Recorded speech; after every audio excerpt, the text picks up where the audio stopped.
We're here to have a conversation with someone who has not only had an incredible 14-year journey in radio, he has been on TV, he is not only a broadcaster, he's a podcaster, interior designer, like passionista, dog owner, fashionista, and also now a published author. Give up for Nick Grimshaw. Thank you.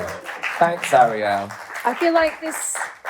Well, I mean, when I was asked the question, do you think you guys are going to run out of anything to say? And I was like, no, that's not going to be a problem, is it? I think we'll be all right. We are going to have questions at the end, and Arielle and I were saying... Don't do that awkward thing when no one asks a question. Like, please, just don't call it this. Just ask. But no, where do we begin? Do you want to talk about the book? Should we talk about your radio journey? I mean, you're here to, because you're on a book, tour. Yeah. How's that? It's good. It's really mad. So I wrote the book... I was meant to hand it in January of this year. Okay. Just gone. Well, nearly a year ago. And I started doing it in November. And I thought if I do a few hundred words each day, it'll be done by December. And then I thought, you know what? After leaving radio, after being there for 14 years, I never had a gap year or never had a long holiday. So I thought maybe I'll have a month away. Did you not have deadlines though? Yeah, but I thought it'd be quite good for the month away to go and write the book away. So I went to LA in January, and my vision was go there, because miserable here, sunny there, it's a city, there's stuff to do, but it's hot. So I'll go there and I'll write the book in January, and then I'll hand it in February, and then went and wrote literally nothing. Nothing. I do like that it's like the opening to your book is like... I thought this would be easy. Yeah. And then you basically talk about how you just procrastinated the whole time. If I do it nighttime, it'll be better, so I'm just going to leave it to this evening. If I do it tomorrow morning, it'll be fine, because I'll have a much bigger, I'll be more wide awake. How long was the process then in the end? So long. So I did bits in November, and I figured out what I wanted to do. December, bit of a write-off. And then... January, nothing. What did you do in LA then? Oh, not a lot. Just enjoy the sunshine. Yeah, not a lot. Had panic attacks. Genuinely was admitted to a hospital with one because I was so stressed out about writing the book. And also, it was the first time I'd ever been off and not in a routine, because I finished Radio 1 and then did a telly show, which took me to December. And then December, I was like, get drunk. Because it's December. Yeah. And then January, I was like, I'm going to be sober and write. And it's the first time I've ever sort of had nothing to... Well, I did have a book to do, but nothing to do. Not like a schedule. Not a schedule. This is when I need to be in the office, and this is when I need to finish. And some days you'd be like, I'm not in the mood for the telly or the radio, but you had to leave your house and go there and do it. Yeah. And then when you get there, you're like, it's great, actually. Where with a book, you have to just do it in your house or do it wherever. So if you're not in the mood, you can put it off for days and days. Well, what was the solution then? The solution was, my agent calling me and being like, get this fucking book written. And I kept saying things like... It's weird hearing you swear. I remember Amy Winehouse not being in the mood to write an album. And then one day, she just wrote Back to Black and Rehab in the same day. And she was like, you're not Amy Winehouse. Yeah, I was literally just about to say, I just want to remind you again. You were part of the Camden set. I was like, she sometimes wasn't in the mood. And she's like, yeah, but there's a deadline. So when did you actually hand it in? Because it just came out officially on Friday. Is this working? I can't hear it. No. A bit. It's a suggestion. It says mute still. Press it. User 2. Hello? Yeah. Oh. Yeah. Is that working now? Yeah. Okay. And when did you actually hand it in then? So I probably handed it in April. Oh. So it got pushed back a little bit. But that seemed, because the book went out till the end of October. So I thought everyone was mad. With radio, it could be starting in half an hour, and then you go, what's on? And we're like, I don't know, should we have a thing? So when they were saying your book's due next October, I was like, well, probably don't start that till at least September. And they were like, no, it needs to be printed and of course. And I was like, all right, August. Really enjoyed the front flap. Yeah, you like that? So then, when you get to read the book, which you definitely should, because actually what I'm going to get to in a minute is there's parts of you that we read in there that I don't think I've ever seen before in your journey on radio and what we've got to know you as. And but there's the front flap, and not my words, his words, in which you say this is not an autobiography. This is stories and experiences and actually you say right at the end, and some of it's going to make you a bit sad, which is an element that I don't think we've ever been exposed to of Nick Grimshaw. Was that a conscious thing or was it just come out when you were reading? And also, how did you decide what you put in the front flap? Well, basically, the publishers, when you've handed it in, then they say things like, that's not spelt right and that's not proper English. And I was like, that's how I talk. So it needs to stay like that. Right. So they were like, okay. And I was like, I just think it should be not correct English, but it sounds like me. Yeah. Because I think people are hopefully buying it because they've listened to me on the radio and they know my voice. Yeah. So I don't think I should have like this weird author's voice. Then the front flap and the back flap, someone else wrote, and it was really weird and didn't sound like me. So I was like, let me just write it. Yeah. I was a control freak. The entire process. And then in terms of the writing, once I got back from LA in February, I was like, I'll get on with it now. And then it was about figuring about what I wanted it to be. I didn't want it to be an autobiography. I didn't want it to be like, then I walked in and then the next day I did this. I wanted it to be sort of snapshots of stories or snapshots of my life that like had meant something to me.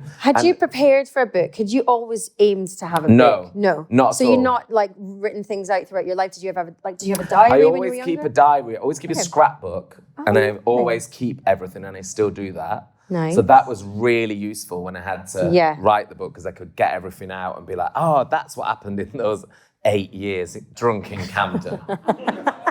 I did meet them. And so that's quite good because I always kept that. And then I always kept my notes from radio as well. So like who was on and like questions and stuff.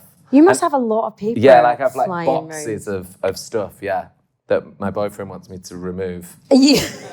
Well, no, you have kind of put it into one. You've like consolidated it, like people with loans. Smushed it in. Consolidated it into one area. So I basically, in terms of the sadder stuff, well, it's not even sad, it's just real, it's just stuff that happened. So I went to Namibia for a sport relief trek at the beginning of 2020, and it was the first time really in my life where I was like on my own and it was quiet.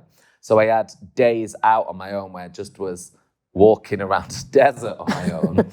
And you stop thinking about things like, I don't know, Rihanna's Instagram or what time Bake Off's on. You start thinking about your life and your family and what life is. And you start thinking like these mad thoughts like, whoa, the world.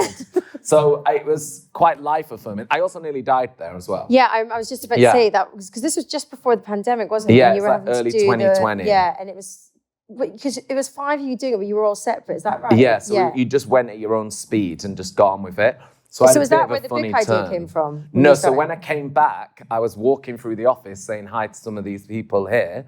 And because I like to say hello to every single person between the front door and this radio before the studio, people would be like, I was Namibia. And I'd go, oh my God, life affirming. And I nearly died. And this happened and this happened. And then by the time you got to like the 7th person, they were like, how's Namibia? And you'd be like, it was hot. So you just like water it down. So then that started being my memory of it. And actually, when I was there, I'd had some of like the deepest, most realist, like out of body thoughts I'd ever had. And I realized I was watering it down. So I wrote down exactly how I felt in Namibia because I didn't want to forget it. I didn't want it to be like, it was hot and far away. I wanted to like write about what I felt there and write all the emotions that I went to. So I did that. And then that was like the first chapter. And then I wrote that and I was like, I am such an author. Well, you are now. I wrote it and then I was like, well, maybe I could do some more of these and could do some more stories. What is the pressure difference between writing an entire book compared to having to prepare a radio show every day, Monday to Thursday, Monday to Friday, for however many years? Okay, they're really different because this might sound flippant, but it might be flippant. I don't know. Sometimes on radio, I think you can wing it. Like you could just wing it. I think it's good for people to hear this. Like you could wing it. We talked about this because you got COVID and you had to do the show from home and technical nightmares happened in the first show and we had not prepared anything. Or more importantly, I hadn't prepared anything because I'd just been called in and told to cycle into the studio and just run the desk. And then you went into full-on robot mode and then we had no show. So we couldn't have Nick on air. So It was just you, like, Sue. And it was that thing of being like, if ever there's a time I've known about winging it, it was that show. Doing drive time for the first time ever. Yeah. With you not being around. Yeah, you're like, okay. Okay, I was just here to press the buttons. Well, I think you can like wing it a bit, or like, you know, you can say the simplest thing and the audience will like hopefully like lean into the show and like give something brilliant. And then you read out like one funny text about a cat. And then there's like 20 funny texts about a cat or whatever. And then the show's about cats or whatever. I don't know. Like you can do that. And also the reaction's quite nice in that it's quite instant. So you can sense if something's good or not. So if you get onto something that everyone in the country is talking about or thinking about, you get loads of texts. And if you end up talking about something that gets no text, you're like, oh, let's move on from that because no one's connecting with it. Or when you're DJ and there's quite an instant reaction. If you start playing a bad song, everyone leaves. With this book, it was like you're on your own for 6 months. And there's no one there just standing. Then a 6 month wait. Laughing at your joke. Yeah, so it's quite weird. Like there's no reaction from it and it's totally on you as well, whereas radio can be a bit more collaborative, I think. Was it a conscious thing to be so open? And, you know, I was saying there are real elements of sadness through the book. Was that a conscious thing to be that, put yourself, it's quite a vulnerable position to put yourself into? Yeah, I think so. I wanted to be honest and I wanted to talk about really fun things in my life, like radio and falling in love with Radio 1 and why I liked radio. But then kind of the reason why I liked radio when I was younger is because I felt like I didn't fit in with people at school and it was a bit of a lifeline for me. I was like, not technically an only child, but my brother and sister are like 11 and 13 years older than me. So when I was like 5, they were like in their late teens or whatever. So they were like, we don't hang out with you. So I was a bit only child. So felt a bit like lonely in the house. So I'd always lean into radio. So there was the multi-layered of it. And then in stuff that wasn't to do with radio, I wanted to be honest about my journey of growing up. And I wanted each of the stories to be journeys or coming of age stories. So I wanted to talk about like the move from like north to south and the move from, you know, moving out and living on my own or even like discovering my sexuality and going through all of that. And that wasn't nice for me as a kid in the 90s and a teenager. It was hard. So I wanted to include all of that. And also like talk about like losing my dad. And I just wanted to include all these bits of life that were, you know, that have made me who I am. And I think all those things contribute to me, like why I wanted to work in radio and why I wanted to do radio. Well, this is why you're so professional, because you've taken us to the beginning of your radio journey, which is one thing I really wanted to talk about today, because there is no like linear journey, is there, in radio? No. But often I find that people who go into radio have found it at a very young age. It's either been a companion, it's been someone who kept them company, someone who you found solace in. So when was the first time you fell in love with radio? Without even thinking about being on it. Do you remember the first time you heard the radio and thought, I bloody love this? I can really remember it really clearly. And my mum had a blue Fiesta and she used to drive me to school every day and she used to wear black leather driving gloves in a Fiesta in Oldham. I love that. Oh, I think Fiestas no more. Which is like, I think they're for like sports cars. And then she'd drive me in and I remember being sat outside my school and I'd been to the dentist or something and it wasn't as early. It was about like, I wasn't on the regular school run or I'd been to the doctors or something, so I was going to school late. And I remember listening to Simon Bates's like love songs. What was it called? Our Tune. And I remember listening to a story on that and being sat on the edge of my seat listening to the radio, like, you know, in the war. And they'd like watch the radio. I remember doing it and then seeing my mum doing it. And then I remember being like, wow. This story that's just, and then someone's phoned in the radio to tell the world that they love someone. And everyone's hearing it. And was it that moment that you were like, I want to be in radio, or just like, I love it? No, that made me just think I quite liked listening to something. And I think I got then that other people were listening to this as well. And I think it's because we were in a car park and it made me think, oh, maybe everyone in the cars is all listening to this and hearing this story and feeling this story. So that I remember listening to that and always wanting to listen to it. And then it was on when I was at school. So you couldn't So I listen. could never listen to it again, and I'd always be like, that thing with the stories. Yeah. And Mum would be like, nah, It's too late. sounds ain't invented Did you ever do the yet. thing of Did you ever do the thing of taping your cassette? Yeah, I used to do that on the charts, and I'd take Yeah. that. And then, because I grew up in a house with like 4 channels and no, like, I wasn't allowed a computer game. Yeah. We didn't have the internet.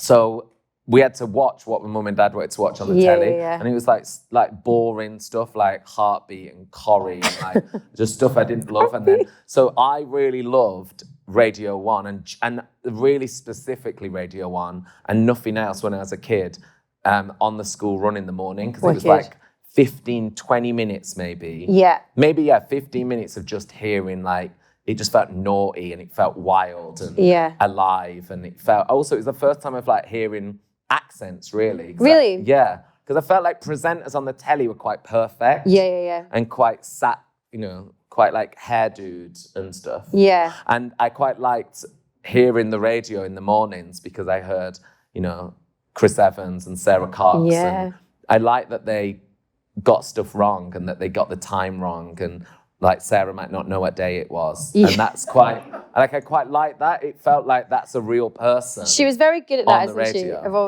I remember her introducing a rapper called Birdie Nam Nam, and she just started going, Birdie Nam Nam!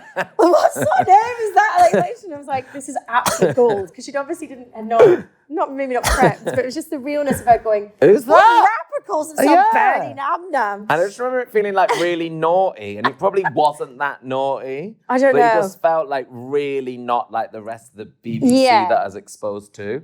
So I really loved that, and I loved it every single day in the morning. And it was like that age of, I think Sarah was on when I was like end of my, maybe like GCSE era or something. Yeah. And like music was everything, and like liking stuff that my mum and dad hated was everything as well. And like Sarah and Radio 1 just like really personified that. But it was also really, like I remember I used to listen to it at night when I got home as well. Yeah. And I used to always listen to John Peel, and no one had listened to, like my mum and dad didn't listen to John Peel. So I'd listen to it in my bedroom on my own.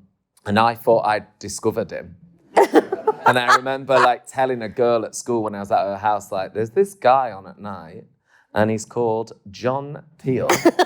And all the family were like, yeah, he's well famous. And I was like, oh, Okay. all right.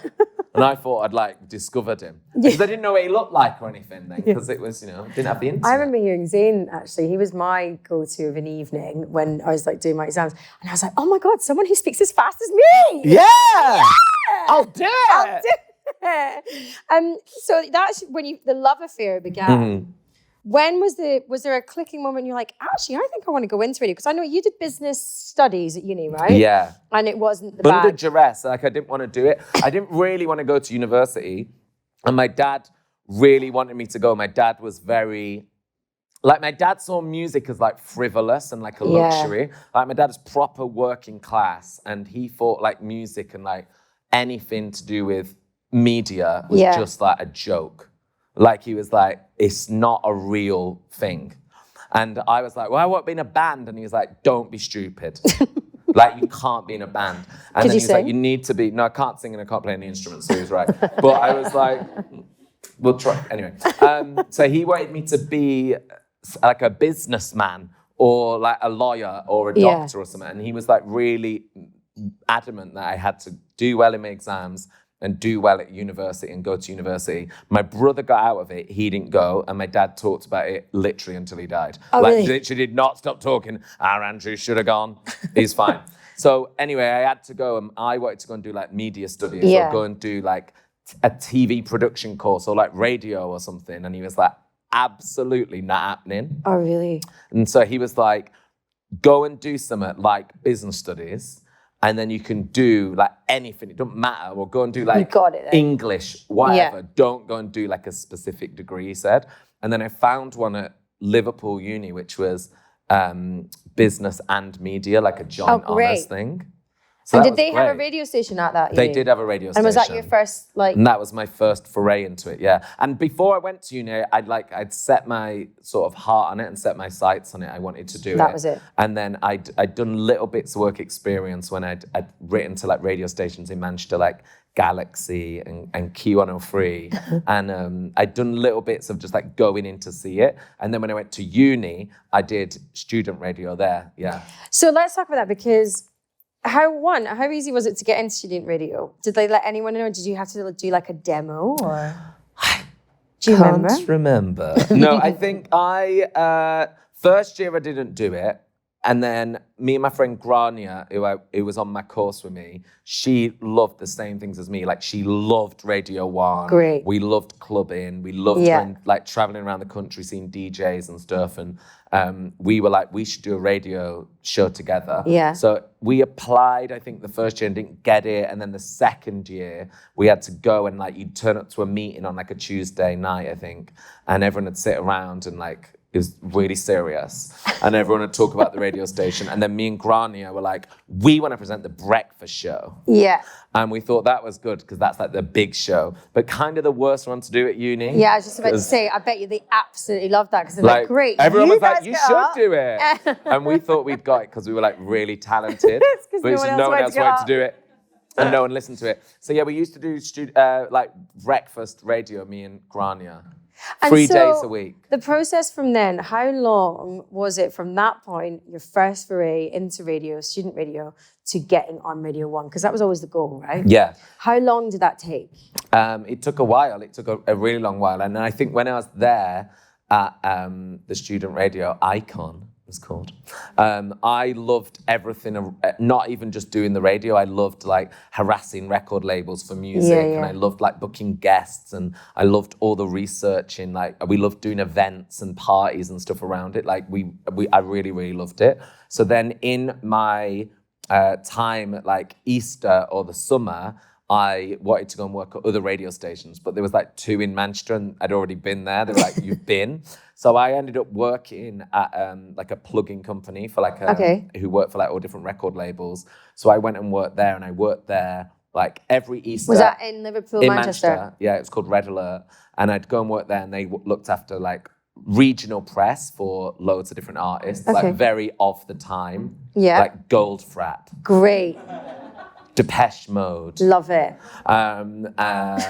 We did like the Mercury Prize. All the Radio 1 faves. All the Radio 1 faves. So like, and that was really good because that got me to go into radio stations. So I'd go in with like acts that we looked after and take them to interviews and stuff. And I went all around the country with like different bands and taking them for interviews. And was it always in the back of your mind of like, yes, I'm here with this band and I'm here doing this plugging, but also a great way for me to meet people and like say, hey, I want to be in the radio. And were you very forthcoming with that? Because I find like some people can be a bit like, I want to be in radio, but I'm too shy to tell someone, or like, or maybe you ask the wrong people for coffees, or like you're asking the wrong person. Were you very active and being like, hey, I know I'm doing this, but actually I love chatting on the radio? No, not really, because I was really junior. Yeah. So I like assisted the pluggers. So I definitely wasn't like saying out loud to people like, I want to come and work here. I just was like going and just like sort of noticing and watching it and enjoying being in the studio. But I think it's really useful to see like the protocol and the vibe and how it works, and like just watching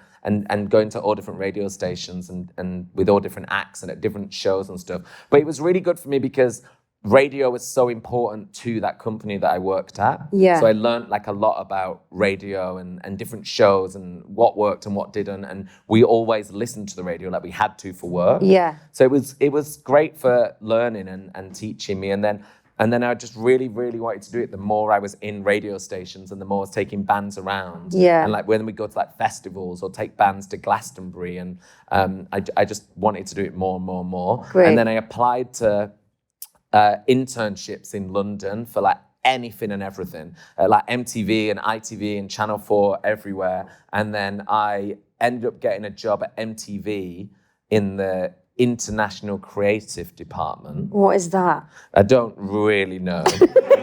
Well, I do actually, but I didn't know at the time. It was basically like, you know, at the MTV Awards, when it'd go, and the nominees are, and there was like a package, and it'd be like, Rosalia, Travis Scott, or whatever. Like, we'd make those graphics. Okay. And like we'd do like the tickers that went along the bottom on MTV, like text in to pick a video or whatever. Oh my gosh. It's early 2000s. So I did that, and I was just like, I just want to do something to get to London. And I was adamant I wanted to do radio, and I'd do like little demos and give them to people at radio stations, and nothing ever happened. And then when I got to London, I'd been at Glastonbury with a band when I'd been working at Red Alert, and I'd taken this band to Glastonbury, and I took them to do an interview, and one of the people that was there doing the interview worked at Channel 4, and she said, "You should do the telly." And I was like, "Nah, I want to do the radio." And she's like, "No, but you should be on the telly. We're looking for presenters for E4. And I was like, "I want to do the radio." And I was so focused on only wanting to do the radio that I turned down the telly for ages. And then when I came to London, she was like, "Hey, I'm in London. We should meet up and talk about the telly on MySpace." And I was like, "No, I want to do the radio." And she was like, "Are you sure?" And I was like, "No, I just want to do the radio." And then when my internship finished at MTV, I was only there like 9 months. I was really bad at being an intern. So bad. So what did it involve? Like apart from the tickers and the coffee, graphics? I was like the runner for the team. Right. So I'd get them pens and do research and like dub the tapes and copy all the tapes and like make copies and edits and send them off to people. I was so quite a lot of bad admin stuff. Yeah, then. admin, and I'm really, really bad at it. Which is then quite good because it proves that you probably should have been on the telly. Yeah. So when that ended, I was like, didn't have any. I couldn't get a job, and I applied for so many jobs everywhere, just in like shops and pubs and stuff. And I ended up being on the dole in Kentish Town and living on Kentish Town Road. And then my mum and dad were like, "You're gonna have to move back to Oldham. Right. Like you can't go to university. This is not sustainable. And then be on the dole in Kentish Town Road." And I was like, "It's quite fab." And they were like, "Is it?" And then I was like, "Let me call that woman." And go so on the telly. So I called her and I said, "You know I like the radio." She was like, "Yeah." And I was like, "But I really like telly as well." Forgot to say. So then I went and did like a screen test for E4 Music. And was it E4 Music or was it T4? It was E4 Music. That's what you did before T4. Yeah, I did that before. So I went and did that, and then she said, "All right, that was okay. Can you come back next Tuesday?" And I came back like the week later and did another screen test. And then she was like, "We've actually filmed that, and if it's not shit, it's gonna go on the telly, and it's not shit. Great. So do you want it? Are you all right with it going on?" So I was like, "Yeah, okay." So then I started doing telly like that. But Did you get paid? Yeah, I got paid. Yeah, and I remember I got paid, and then it was like just before the summer, and I did like 2 things. And then Big Brother used to be on 24 hours a day on E4. Do you remember then? So it'd be on for like, I don't know, 3 months or something. Was it? I think it was on like 3 months, or something. And so then they were like, "Yeah, so we're just gonna have 10 weeks off. Is that all right?" And I was like, "No," because I've got no money. And then they like paid me a retainer. Oh, great. I know, and I thought I'd like won the lottery. Yeah. So at that time, when was the first time you got in contact with Radio 1? And do you remember your first demo? Yeah, so I basically did that for a little bit. I did it for about a year. Right. And then I got asked to do more and more telly stuff, and I got asked to do like Big Brother's Big Mouth, and I got asked to do T4, and then someone at Channel 4 was like, "You should have an agent because you're doing quite a lot. You just need to like have someone like help you remember to go to work and like demand that you wash your hair before you're on TV." So I met with an agent, and then when I met her on Caroline, yes, you know, and when I met her, on the first day I met her, I was going to go and meet loads of agents, but I met Caroline and just liked her because she smoked. Yeah.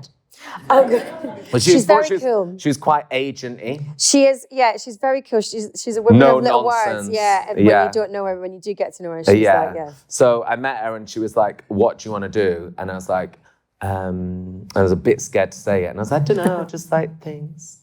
And she's like, "What's the dream job?" And I was like, "I want to do the radio." She's like, "What show?" And I was like, I don't know. And she's like, "Did you know then you wanted to do the breakfast show?" Yeah. I'd known that since about 12. And then I said, "I want to do the Radio 1 breakfast show, please." And she's like, "All right, let's do it." And then after that, she, no. Just before I'd met her, sorry, my brain's like this. Just before I'd met her, I'd met Annie Mac in a pub. By chance? By chance. I don't think this is working. I spoke to Annie because when I was working at the plugin company in Manchester, I used to email her because she was Zayn's producer. Yes. And then, or assistant producer, and then she was doing her Thursday night show. So we'd send like, I don't know, Moby remixes to her and be like, please play them. And then I met her in a pub and she was like, oh, Radio 1 are going to do this thing called Switch, and it's going to be on a Sunday night. Yes. And it's going to be like a youth strand of Radio 1. Which is weird. It's a youth station. Yeah. And then she was like, who's your agent? And I was like, I don't have one. So that's ended up why I ended up speaking to an agent, and then that's where it went. Do you think when you got to meet Caroline, having that goal of saying, I want to do the breakfast show on Radio 1 was useful? Like knowing what you wanted, having that there. Do you think that's, do you think it's better than being like, well, I just kind of want to be on the radio, like knowing exactly what show you wanted to do, why you wanted to do it, and that was the end goal? I think so. I think it's good to be, I didn't plan it, but you know, people talk about like manifesting. And I'm like, I don't know if it's real or not. I don't know. I do think you did manifest it though, because from 12 years old, you were saying, well, I I'm used going to be the like, show. When my dad had come to London for like work or a football match, I'd come and I'd get him to take me to Radio 1. Yeah. And like, I'd look at the building and then I'd work out like a weird 12-year-old going, all right, so I'd probably go to this pub for my lunch and then let me figure out where the tube was and I'd like be on my own and I'd do the route from Oxford Street. Being like, that's so how that is I'd manifesting, get there. basically. But I didn't know it was manifesting. I think I was just bored and just loved it. So let's talk about your first pilot. Did you know how to run a desk on radio? No, like we had one in our student radio, but it was from the actual 40s or something. So it was quite like rickety and it didn't really look like anything. And then my first time I went into radio, I went in on a Sunday night to go on to Switch with Annie, but it wasn't to present it. It was come in for 5 minutes. Okay. So I'd go in for 5 minutes and I'd do a roundup of like what's happened that week. Oh, great. So I'd be like, I went and saw this new artist called like Florence or something. Or like, I watched this like new telly show called Skins. And I'd like go in and like say what was going on in pop culture or whatever. Okay. Like that man on Lorraine. Yeah. Yeah, just you know that like man, that. And he calls in from LA. Yeah. I was like that, but for Annie. So I'd go in and do that. And I went in for like 5 minutes on a Sunday. And I wasn't very scared before. I didn't think about it. Yeah. And then when I got there, it was fine. And then when I left, it was really overwhelming. And I remember having like a mad existential crisis and crying and everything. Oh, wow. And yeah, I was going Why? Because of what your performance on the radio, or just because you'd actually got to that point of getting got there? Into Radio 1. Yeah. And it had meant so much to me. And I think I was like 23 then. So I think, that had taken me like 10 years of really wanting to do it and thinking about it and talking about it. So it was quite an overwhelming Sunday night. And I remember. And then was there like anxiety of being like waiting for, do you know that was a regular gig, or were you waiting for the phone to ring and be like, can you go in this Sunday, or was it every Sunday you knew that you were going to be in there? No, they just said come in for one Sunday, and then they were like, oh, we'd quite like you to come in the next Sunday, and then it became regular. Great. Yeah. So there was never any of that kind of like, oh, are they going to call me again? No, because, there was after the first one. Yeah. But it was really good, and it was Megan Carver was producing, and Megan used to produce Sarah Cox on Breakfast. Great. So when I went in and saw Megan Carver, she was like, hi. I didn't know what she looked like, but she's like, I'm producer Megan. And I was like, producer Megan.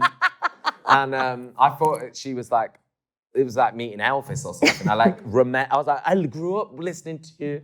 And she was really encouraging and really, she was great. Like there was no sort of airs and there was no pressure. Yeah. And there was no sort of airs and graces. And she's like, just come on and be funny. And for 5 minutes. And if you want it to be 4 minutes, it's 4 minutes. And if it's 6 minutes, it's 6 minutes. Great. Don't stress out. Oh my God, 6 come minutes in and on the have a radio. laugh. And like, she was like that, do you know what I mean? So I didn't feel the pressure. And afterwards, she was like, that was really fun. You should come back next week. So she she wasn't too like mystic in her guidance. She liked it.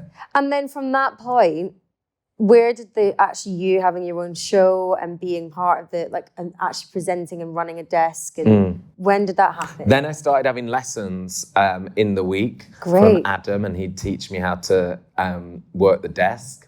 And I was like, there's only two things really, isn't there? And he was like, no. And I was like, ow. The mic in a song. What do you think? Do you think? And also, I was always like, I quite like it when people press the wrong button.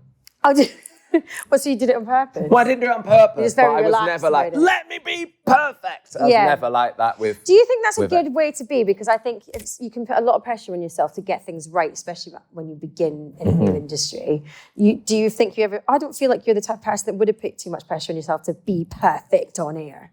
No, not at all. No. Like, no. I quite liked it. Like, I really liked it when people felt human. And I wouldn't do it on purpose. I wouldn't be like, let me play this song twice. Did you get nervous, though, when you first started doing shows and you were running the desk? Oh, yeah, because I did it with Annie. So Annie was so good because Annie had been a producer. So she was like... So she was like running the desk on that side. I'd sit on the other side.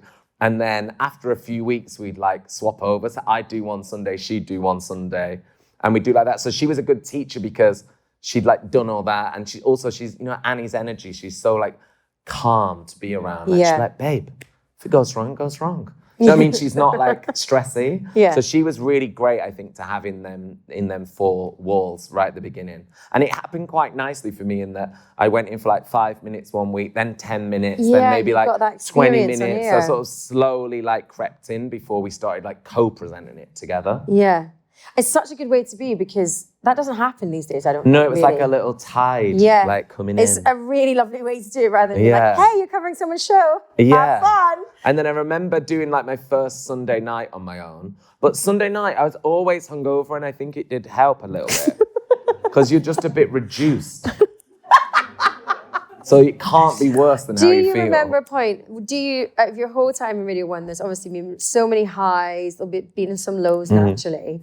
Do you ever remember a moment where you were absolutely, and forgive my friends, shitting yourself? Oh, yeah. I think my first breakfast show I was shitting myself for. I was shitting it the first time I covered Weekend Breakfast, because that was the first time on my own. Right. And I was like 24 and not prepared at all, because Sunday night show Megan used to produce, like, there was stuff every single link.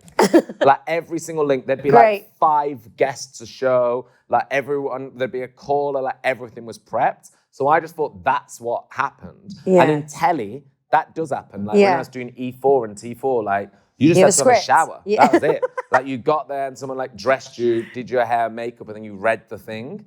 So in my naivety, I thought, well, Radio 1 will be like that. It'll be just student radio that you've got to prep. But then I remember going in for my first Weekend Breakfast and was like, where are all the guests? And they were like, what?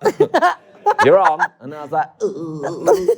And yeah, I was shitting it. And it seemed so long to be on my own, like the thought of 3 hours of time ahead of me.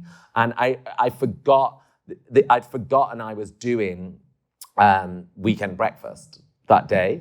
I thought I was just doing it on the Sunday, and it was the Saturday and the Sunday. Oh. So I went out on Friday night, and then I got a text being like, your car's outside, and I was like, at a house party. Oh my God, so I had to like go in and just do it. It was horrible. It was really traumatic. I kind of... It was so bad. I was just about to ask you, like, so are there any bad. do's and don'ts? Would you say don't do that? Because now I have that fear ever since. Or maybe do, because well, you wouldn't have I've had never any ever been late of, for like... radio ever. And that was the first time. And I think it scared me so much. That was it, yeah. And it was like, you absolute fucking idiot that you've been given this opportunity. And you're about and to... you've literally about to blow it. Yeah. So I think it quite scared me in that I was never... I'd been out and I'd go out and stuff, but I was never like late for breakfast, like never missed it once. We talked about that when I started doing early breakfast, because you said to me, how many alarm clocks have you been bought? Yeah, everyone buys you an alarm clock. Everyone buys you an alarm clock because they think you're not going to get up, but there's something that kicks in and you're just like, you're going to get up. You just get up and get on with it. And then when you move from breakfast to drive, is it true that you slept for like 13 hours or something? Yeah, whenever I used to go home for Christmas or like go on holiday, I'd sleep for like 2 full days, always. And like always go home and just go asleep for days. But yeah, when I left breakfast, I properly went out. I took all my family on holiday and some of my friends, and I was asleep for like, till I think we went on the Sunday, and I don't think I was like normal till like probably Wednesday. Yeah, because it was a lot. It was like mad doing that show, and I was so scared to go and start breakfast because it's always what I'd wanted to do, and it was, you know, scary taking over like a radio titan like Chris Moyles, and there was so much anticipation, and there was such a big remit shift. I was going to say there was a conscious shift of what breakfast was to being. There was a whole new era, wasn't it? Yeah, and there was crazy sentences like, "We're going to film this interview," and you were like, "What? That's mad." No, what means I do radio so I don't have to wash my hair. Yeah, what? So it felt quite mad to start with, but yet then to end it also felt really crazy as well, because that's all I'd thought about doing since I was like 12 or 13. So to end breakfast, I'd never thought about it. I never thought about what would happen after that. So it was quite the exhale. Because it was the dream, and you accomplished your dream. Was there ever a moment where you're like, right, I've done the dream now, what's the next dream? Or was it just like, okay, I've done this and this has been amazing and I'm just going to see where life takes me now? I was quite content because I don't know if you have like a few things in your life that you, or maybe I don't know if you have like one thing that's like your dream and you've done it, or if you're allowed a few, I don't know. But I was quite happy in that one being my one. And you accomplished it, And I think it's quite specific, Radio 1, in that it's for a specific demographic. And when I joined thinking, well, I'm not going to work here forever. Like I never thought I'd work there forever. So I always knew from like day one, like the end is always nigh. Because like, you know what I mean? It's not like it's only so long you're going to work there for. So. And did you miss it when you left? When I left breakfast or left? Left. Oh, when I left. Do you know what? I didn't for a little bit, and then I can't remember what I did straight after. But I can't remember. I was meant to be off, and then I started filming something. It was quite a nice distraction. I didn't miss it straight away, and then I was still doing things that I was there 14 years, but I'd done daily stuff. I'd done drive and breakfast, and before that, evenings. So I'd had like that daily routine of going into radio for like 12 years. So or 10 years. No, 12 years. And so I was like still thinking I've got to stuff on tomorrow. So, you know, like I'm sure everyone in this room has it where you like look at things and you're like, content. Like, oh, I do a funny thing about bottles tomorrow. And you're like trying to like think, or you're like writing stuff down on your phone all the time, or like some hilarious innuendo. You're like, write that down. So you're sort of like conditioned to be like trying to come up with content. And I think it made me like not present for ages. I think it made me constantly thinking like, I've got to go to bed in a minute, or I've got to be on the radio tomorrow. So it was weird, the transition afterwards. Not straight away, because I finished and started filming a show straight away. And then when I finished that show, that's when I went. It wasn't until January when I went to LA, when I was just like floating around like a tramp. It's funny you say about bottles, because I do remember one of the first memories I had of being on Radio 1. I think actually Tom Kane might have been you that I said it to. I had this theory that you would drink more water out of a bottle based on the opening. Oh, the opening. The opening that you drank out of. Right. So I had this theory, like smart water has a big round mouth. And I always found that I drank that much quicker than those with a sports cap. And I was like, should we talk about this in the radio today? And they were like, no. Every time I go, nice idea, but why don't we talk about the jungle? Because the jungle's just started, so let's talk about that. And but like that sort of brain, that's what you do. You're like constantly doing that. Let's talk about that. So you know, like when you go to the toilet and it says Kimberly Clark on like toilet roll. Sarah Cox said to me, I said, do you remember, it was when I was leaving radio, I spoke to Sarah, and I said, do you remember leaving Radio 1? And she was like, yeah. And like leaving breakfast, and she's like, yeah. And she's like, you just know. I just was like, I've got to leave. And I said, how did you know? And she said, I went for a wee. And I was like, what can we fill the next 2 hours with? And you're like in a panic. And she looked and it said Kimberly Clark on the toilet roll. So she went back in and was like, who is Kimberly Clark? Are you called Kimberly Clark? And then she's like, that's when the bosses were like, okay. Let's wrap it up. So you're like producing a little bit like that. And then I'd never done a podcast. ever. Yeah. And then, now you do. Yeah, and not that this was manifested. I think this was just nice timing. But when I was in LA, I was thinking, what do I want to do now? And I really loved Radio 1, like, so much. And it was, like, better than I ever thought it could be. And, like, had the time of my life there, like, truly. Yeah. And then I was like, what would I do now? And I was like, I kind of want to do something that I like doing now, which is, like, having people over. And I think because we'd had the pandemic for 2 years, the one thing that I'd missed was, like, hosting. I love having everyone around for dinner. And I'd really missed it. And I was like, do you know what? This year, I'm gonna have people around all the time for dinner. And I was like, maybe I'll, like, film it or something. Anyway, that was as far as it got. And then when I was in LA, someone rang and was like, do you want to do a podcast where you and a chef invite people around for dinner and you just have a chat? And I was like, yeah. That's so weird. So I do that with Angela Hartnett. And she's really great because And do you get to choose the guests? Because they are fantastic. You've had Stanley Tucci on. Yeah, Stanley Tucci is on this week. We had Marcus Waring on, the Michelin star chef. Russell Howard was on last week. We've had loads of people on. But yeah, so sometimes we do. And sometimes we don't. Okay. Okay. Do I ask any more about that? No, like, listen, it's so, do you know why it's so good? Because it's like, it's still, I wanted to do it because it still allows me to, like, interview people and, like, catch up with people. And it's not as committed as when I was trying to write my book for a year of doing a daily radio show. Like, that book would have not happened. So it's really good that we get to do it and it's like a weekly chat. And you get to eat glorious food. Yeah, you get cooked by Angela every week. It's amazing. I know there's a few people in the room. I know we've kind of focused a bit on the radio. Oh, you asked me, did I miss it? That was my final question. So then when I started doing the podcast, I was a bit like, hey, radio's good. And then we went on Radio 2 to talk about the podcast. We went on Vernon's show and he was covering for Zoe. And we went on Claudia's show. And then when I went in, it made me, like, miss radio. I was going to say, was it weird being back in the building? It was just, like, really fun. Yeah. And I was like, oh, it is fun. So could we see you back in radio in some way, shape or form? Maybe. I would like never to do it say again. never. I think I definitely, when I left, I really wanted to make sure that I had a long gap from it. Yeah. I didn't want to leave and go and work somewhere else straight away. And I wanted to have time to think, Yeah. what do I like about the radio now? And also, like you say, you'd had that routine constantly for the past 12 years. It's nice to, like, put yourself out of that routine. Yeah. And then see what happens. And then a podcast came along that was perfect. Yeah. There are people in this room I know here in radio. What would be your number one tip? For getting into radio? Well, like you say, there's so many different paths and, like, the world has changed so much since I was a young person because I just had to write, like, a letter on a piece of paper and send it to a radio station and then wait. That's rubbish.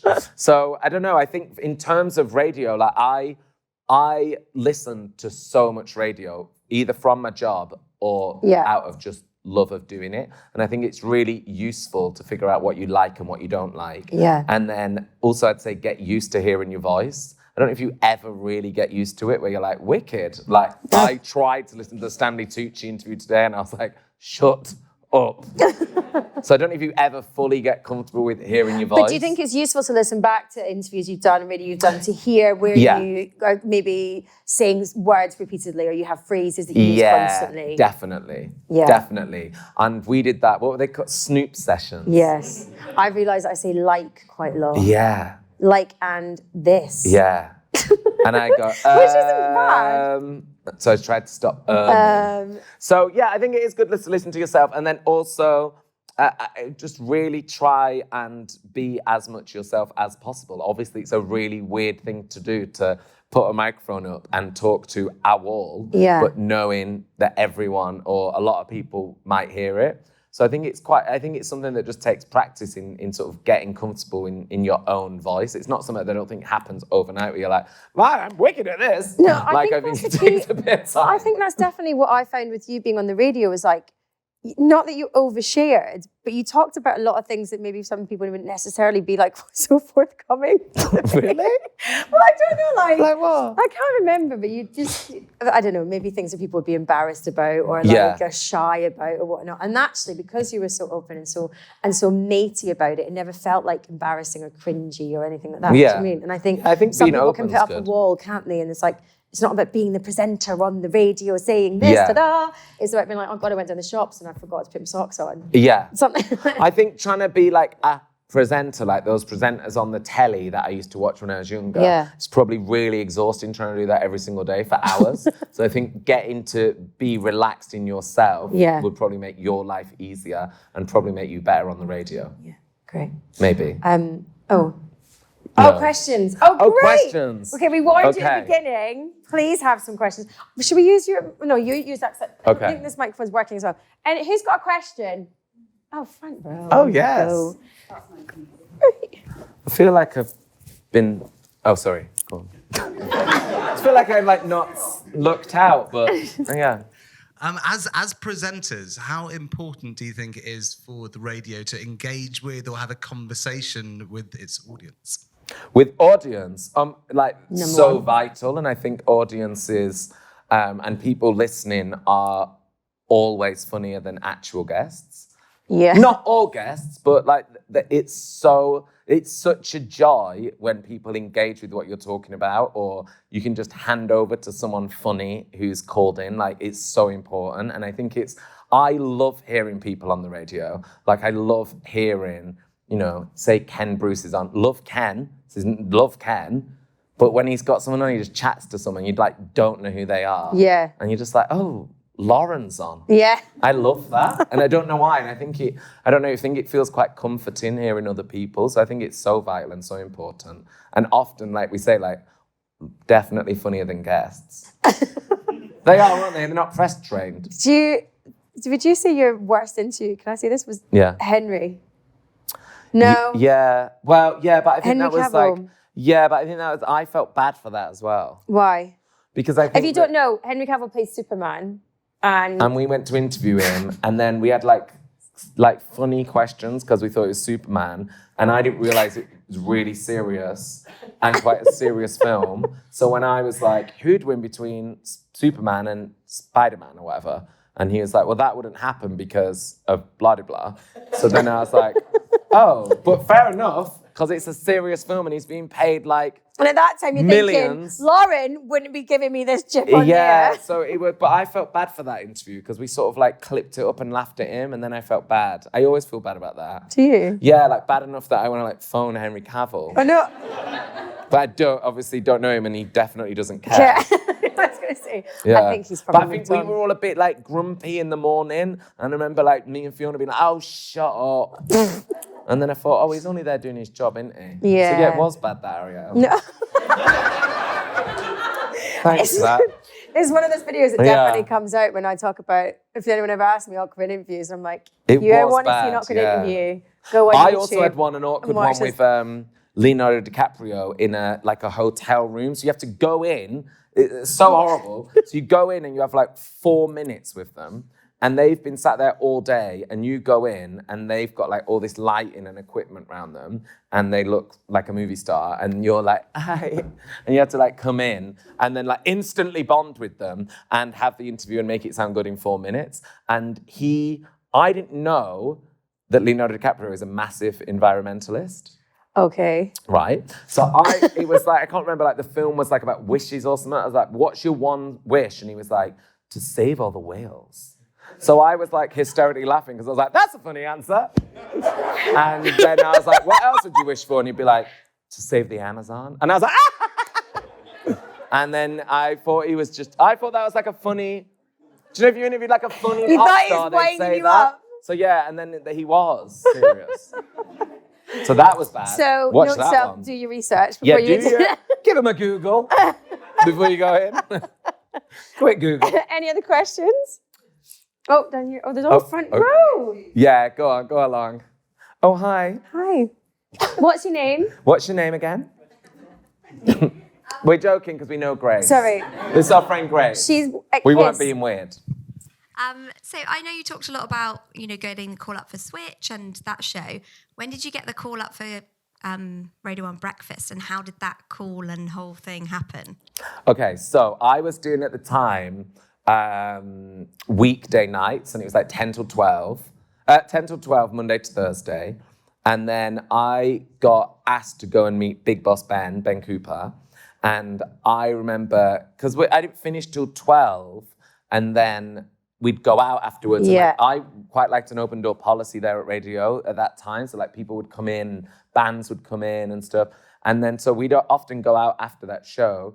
And then I remember my agent Caroline, the smoking one, she said, oh, you've got to come and meet Big Boss Ben tomorrow morning at 9 a.m. And I was like, 9 a.m.? That's so mean. Like I finish at 12 and then I want to go out. And then she was like, yeah, you've got to come and meet him. And it's at 9 a.m. and it's going to be at our office. It's not at Radio 1. So I was like, oh, this is bad. So I was like, that is not a good sign. I was like, why? And she was like, I don't know. And I was like, I think I'm going to get fired. And she said, I don't think he's going to fire you to your face at 9 a.m. on a Friday morning. And I was like, that's exactly when I do it.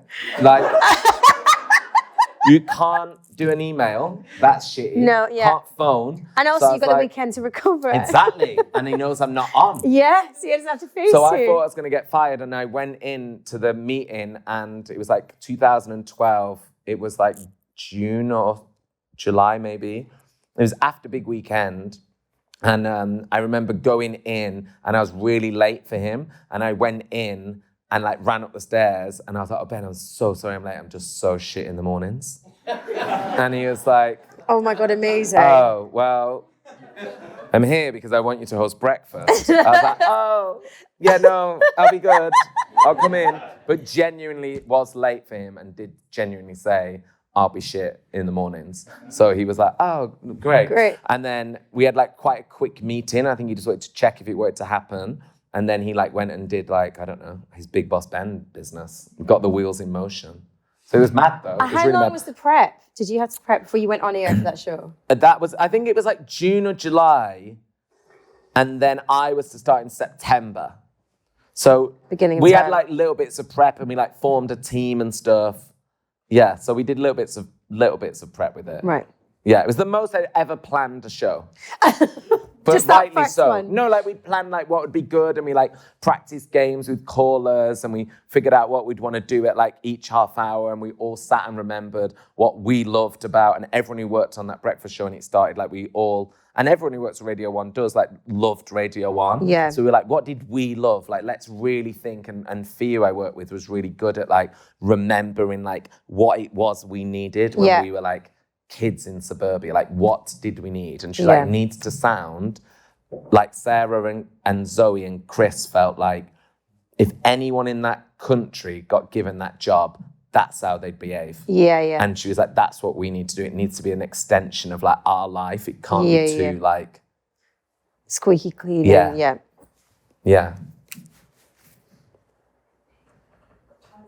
Oh yeah, come on. Oh. Why? His hymns aren't been long.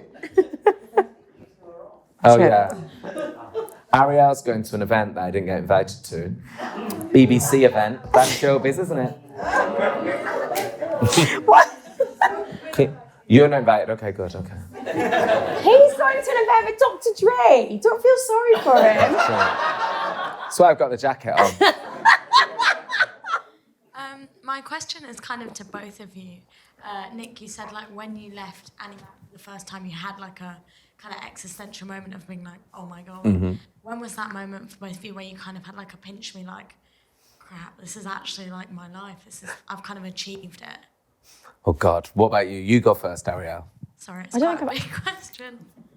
I had a similar experience to Nick when I first got my show, because I got called into, we got the same agency, we were different agents, but in the same agency, and they were like, Big Boss Ben and Alid want you to come into the office. And I'd been covering Adele Roberts the day before, and I was like, shit. Something's happened. I've done something. And I thought I was going to get fired. And there was no shows available. Like, no one was leaving. There was no slots. And then, I got up to the top of this office, which was really fucking hot.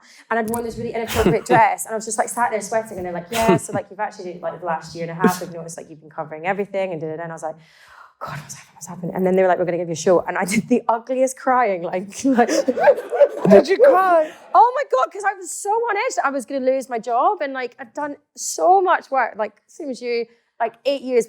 My first pilot was in 2011. I didn't get on air until 2018. And I just remember this huge relief of just being like, and I didn't even know what show. They're just like, we want you to be on Radio 1 full time. We're going to give you a contract. And I was like,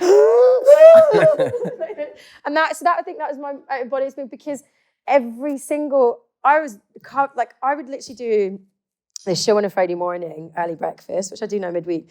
But then I go home and then I get a phone call and be like, Maya Jama's not coming in, can you go back in? And I'd had like an hour's sleep. And so I'd literally had to like grab the bra, brush my teeth and like go back in and be on like 3 hours sleep and be like, okay, I'm going to do another like daytime show. But actually there's like millions more people listening and I've got to be more switched on than I was hours ago. I'd get phone calls at 3 o'clock in the morning when Adele was ill and I'd like run into the studio. So it just felt like all of these moments where you'd hitting the graphs, like you know. So I think that moment, being in this really sweaty office, being told I wasn't getting fired, I was actually getting a job, was probably. Do you think the big and boss before his name, in hindsight, was not a good moniker because it made us so nervous, didn't it? If he was just called Ben, we probably wouldn't have been freaking out. Alad was there, who's our boss now. Alad was there, who's our boss now, and he was just like sat there giggling. Like something like, almost, I was like, this is quite evil. He's laughing at us. So I think that was probably my most out-of-body experience. Actually, I think doing drive time, because I got a call and I was literally, I just come out of like a boot camp class, like really sweaty. And they're like, so Grimmy's got COVID. Can you go in and run the desk? And I was like, this is drive. And it's like... That was so fun, that weekend. Yeah, we had loads of fun doing it. And actually, what I learned was actually how important the listener was in that show, because you always had someone who would come on and they'd be amazing, regardless of whether they were wonderful or weird or shy or, you know, they just wanted to tell you that, I was like, it just really rang home to me, like how important, like they were so instrumental in that show. And actually it's so important to have that element, I think, in your show. It is about them, isn't it? It's about, my favorite, I do a game called Beat Repeat, my favorite moments, because I get to chat to someone on the radio and like, the producers are always like, right, wrap it up, stop talking about fishing, like at 2 o'clock in the morning. I'm like, yeah, but how do you catch trout? Like, tell me, I really want to know. So I think, yeah, that's one of the biggest things I learned there. But that'd probably be my biggest out-of-body experience. What was yours? I think my pinch me moment was the first Sunday night with Annie. Like I can still really, really remember it. And I think after being someone that travelled to London to like look at the building, to be allowed in felt really monumental. Oh, did you keep the pass? Probably. I've got the paper pass for my first ever edition. I probably have, yeah. I've kept everything, yeah. Probably that. Sorry, that was meant to be a short answer and it wasn't, was it? Yeah, sorry. We've been taught to fill. Sorry. One more, because you were desperate. Yeah, come on, one more. Not to take away from everything inspiring that you both said, but where's your jacket? Oh, my jacket. It's a good way to end it. I actually don't know. Let me check. Can we find out? It does look like... It's Dolce. Oh. Who have been cancelled, but it's old. It's vintage, don't worry. It's very old. Thank you for coming, everyone. Arielle.